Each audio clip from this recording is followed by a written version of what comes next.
За өнөөдөр иргэдийн хүсэж байгаа хамгийн хүлээлттэй байгаа асуудлуудын нэг нь бол одоо нийгмийн хамгааллын, нийгмийн даатгалын тогтолцооны шинжилгээний талаар иргэд одоо аж ахуй нэгжүүд чих тавин хүлээж байна. За нийгмийн даатгалын шимтгэлийг бууруулах асуудал дээр одоо ямар байр суурьтай байгаа вэ?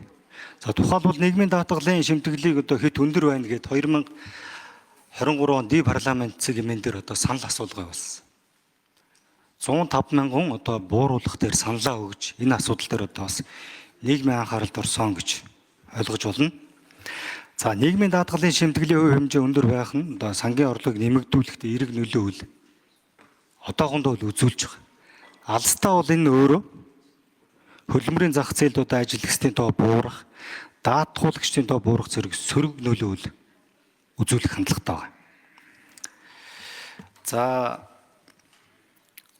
иргэд насаараа хөдөлмөрлөж байгаа. 20, 30, 40 жил хөдөлмөрлөөд идэвхтэй гарч байгаа.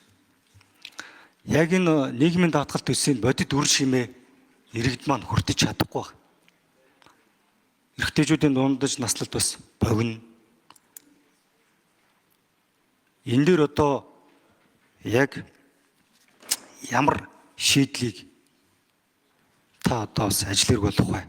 Өнөөдөр ахмадуудын маань 70 орчим хувь нь одоо тэтгэврийн зээлтэй байгаа шүү дээ. Ахмадуудын маань тэтгэврийн зээл авдаг одоо бас тэр нөхцөл байдал нь хомигдсан. 24 сар бас энэ нь одоо багассан гэж байгаа. Энэ дээр одоо иргэд болон одоо ахмадууд маань бас үнэхээр бохимдолтой байгаа. Үнэхээр их мессеж хүчиж асууж өгөөч.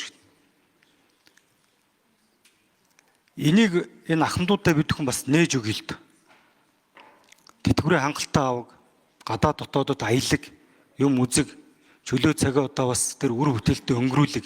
Энэ дээр нь одоо бас тодорхой шийдлэг гаргаж өгөхгүй бол зөвхөн одоо сая нэг өнгөрсөн 1 жил орчмын хугацаанд хүүхдүүд нь тэтгэврээ аваад үрээ ичдэг юм шиг машины зээл авдаг